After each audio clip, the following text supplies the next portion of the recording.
Hello दोस्तों, नमस्कार। मैं आपका दोस्त कवि शरद अजमेरा वकील आज मैं आपके लिए लेकर आ रहा हूं एक बहुत ही सुंदर कहानी। यह मेरा प्रयास आपको कैसा लगा कृपया कमेंट करके बताएं। वीडियो को लाइक, चैनल को सब्सक्राइब अवश्य करें। धन्यवाद। कहानी का शीर्षक है तर्पण। पिताजी का विधि विधान से पंडित जी की मदद से तर्पण करके अमन ऑफिस जाने के लिए अपनी कार स्टार्ट कर ही रहा था कि माँ ने उसे रोककर एक पैकेट देकर बोला, बेटा तू ही ऑफिस जा रहा है तो एक केले और बिस्कुट के पैकेट लेते जा। रास्ते में जो भीख मांगने वाले गरीब और अनाथ बच्चे मिलेंगे न उनको देते जाना, ये परोपकार होता है।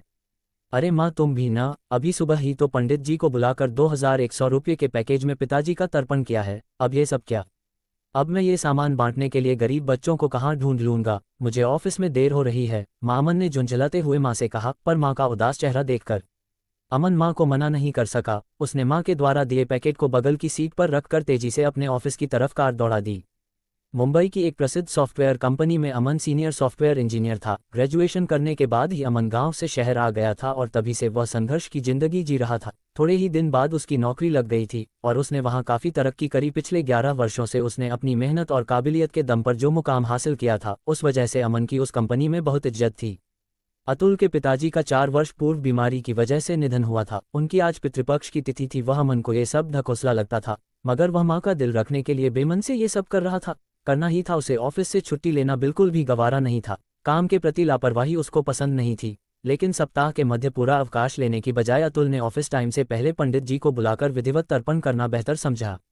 अमन की पत्नी दूसरे बच्चे की डिलीवरी के लिए मायके गई हुई थी और घर में आप सिर्फ अमन और उसकी माँ दोनों ही थे और दोनों मिलकर ही घर का काम सारा कर लेते थे। माँ उसका खाना वाना बना लेती थी, अमन ऊपर काम कर लेता था। आज तर्पण का दिन था, इसलिए उसने एक कुशल मैनेजर की तरह सुबह 4 बजे अलार्म लगाकर अपनी माँ को उठाकर उसके साथ पूजा विधि के लिए सारी तैयारियां करवाकर पंडित जी के साथ तर्पण पूजन में लग गया। वहीं माँ पिताजी की पसंद का भोजन बनाने में पूरे मनोयोग से जुट गई। आजकल मुंबई जैसे शहरों में पंडित भी पैकेज के हिसाब से काम करने लगे हैं। सुबह 8 बजे से पहले विधिवत पूजन करने के लिए 2100 रुपये का स्पेशल पैकेज लिया था, जिसमें उसके साथ आए 4 जूनियर पंडित एक प्रोफेशनल की तरह यंत्रवत पूजन संपन्न कर रहे थे। माँ के द्वारा बनाए भोजन को पंडित जी द्वारा ग्रहण करने एवं दक्षिणा लेने के बाद रवाना होते ही अमन भी झटपट धोती कुर्ता उतारकर अपने ऑफिस लिए पेंट शर्ट पहनकर तैयार हो रहा था कि माँ बोली, बेटा आना तो खा ले। नहीं माँ, ऑफिस के कैंटीन में खा लूंगा। अरे नहीं बेटा, घर में इतना सारा खाना बचा है, ये खाना बहुत है। घर का ताज़ा अच्छा खाना छोड़कर कहाँ कैंटीन में उल्टा सीधा खाएगा। चल मैं एक काम करूँ, मैं टिफ़िन बना देती हूँ। तो थोड़ा रुक, माँ बोली। नहीं माँ, बिल्कुल टाइम नहीं है, आप मुझे जाने दो, बहुत देर हो गई है।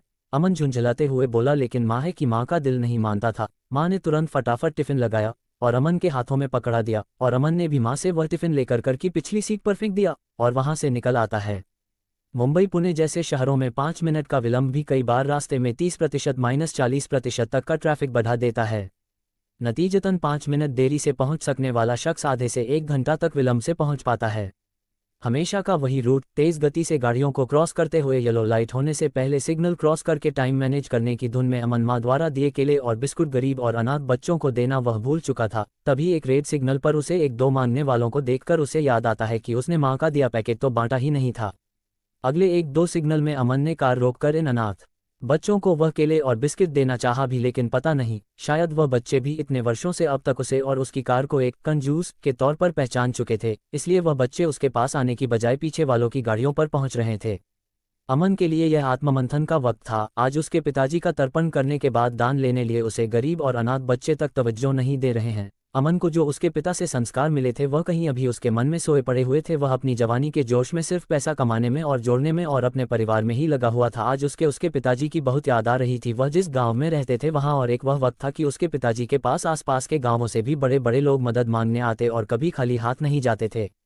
गांव के स्कूल में साधारण शासकीय अध्यापक थे उसके पिताजी। कम आय में भी खुद के परिवार के साथ साथ न जाने कितने गरीबों एवं असहायों की बिना कहे ही मदद करते थे। और एक मैं हूं कि 1.5 लाख रुपये महीने की तनख्वाह होने के बाद भी किसी के मदद मांगने पर भी यह सोचकर उसकी मदद नहीं करता कि यह मेरा पैसा लौटाएगा या नहीं। पिताजी की इसी उदारता की वजह से अक्सर उसकी पिताजी से बहस होती थी और माँ कहती, बेटा जब तुम कमाओ तब अपने हिसाब से पैसे खर्च करना, मगर पिताजी को ऐसे रोकने का तुमको कोई अधिकार नहीं है। इस तरह पिताजी के इन कर्मों के पीछे माँ का भी मौन समर्थन था। माँ बहुत खुश होती थी जब कोई कहता, हमने भगवान को नहीं देखा, पर बाबूजी तो स्वयं ही भगवान का रूप है। इन्हीं वैचारिक मतभेद के कारण अमन अपना जॉब लगने के बाद यदाकदा ही अपने गांव जाया करता था। पिताजी भी किसी त्योहार या समारोह के समय ही उसके पास आते थे, वरना सप्ताह में एक दो बार एक दूसरे के हालचाल पूछकर ही वह संबंधों को बनाए हुए थे। हाँ, विधि विधान से तो अमन ने पिताजी का तर्पण कर दिया था, पर क्या वह सचमुच पिताजी की इच्छाओं को तृप्त कर सका? पिताजी के जीते जी न सही, क्या उनकी अनुपस्थिति में उसने अपनी माँ को एहसास कराया कि पिताजी नहीं है तो क्या वह तो है न उनका ख्याल रखने के लिए, ख्याल तो दूर में अपनी माँ के लिए वक्त भी नहीं निकाल पाता। घर पहुँचते ही माँ से बनी चाय पीकर वह जो मोबाइल में व्यस्त हो जाता है, तो सुबह उठकर सीधा नहा धोकर ऑफिस के लिए निकलने तक उसे माँ की याद ही न रहती। माँ जरूर उसके डिनर, नाश्ता, टिफिन, कपड़े प्रेस करने जैसी सारी जरूरत बिना कहे ही पूरा कर रही थी। शनिवार रविवार को भी वह या तो दोस्तों के साथ निकल जाता या लैपटॉप पर कंपनी का काम करके अपना दिन गुजार देता। आज माँ की डिब्बाएं आंखों के पीछे का दुख समझकर भी मैं ऑफिस निकल आया। अपनी माँ के जीवित रहते उसका ख्याल नहीं रख रहा हूं तो क्या उसके जाने के बाद यही तर्पण करके उसे खुश रख पाऊंगा?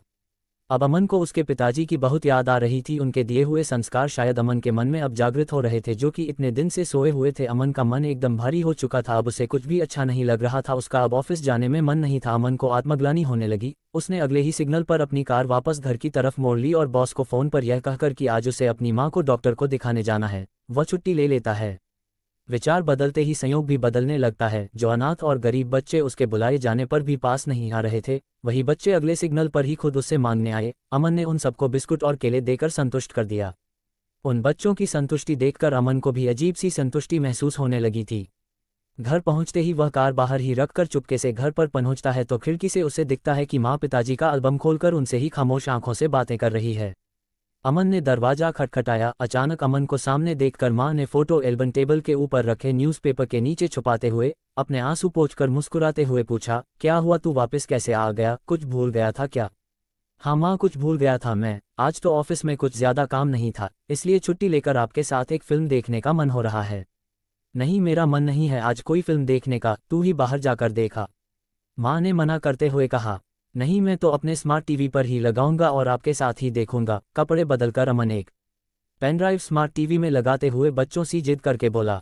अच्छा ठीक है, तू लगा फिल्म, मैं बर्तन धोकर आती हूँ, किचन में बहुत काम है, कहकर माँ उसे टालने के प्रयास करने लगी।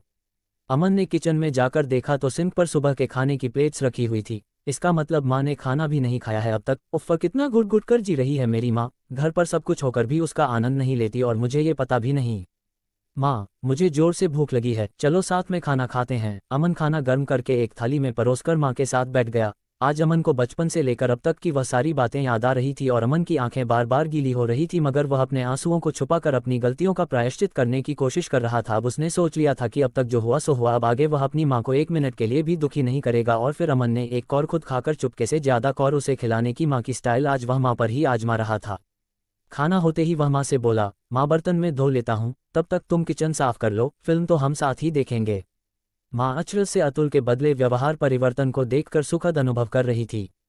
पिछले 11 सालों में ये पहला मौका था कि अमन इतने प्यार से उसकी माँ से बात कर रहा था और मन बहुत ही हैरान परेशान थी कि इसे क्या हो गया है। और अब अमन अपनी मस्ती में मस्त था। अब वह अपनी पिछली सारी गलतियों का प्रायश्चित कर लेना चाहता था। किचन का काम निपटाने के बाद माँ बेटे मिलकर टीवी पर अमन की शादी की फिल्म लगाते हैं। 6 साल पहले हुई अमन के विवाह की फिल्म अमन ने पेनड्राइव में सेव कर रखी थी।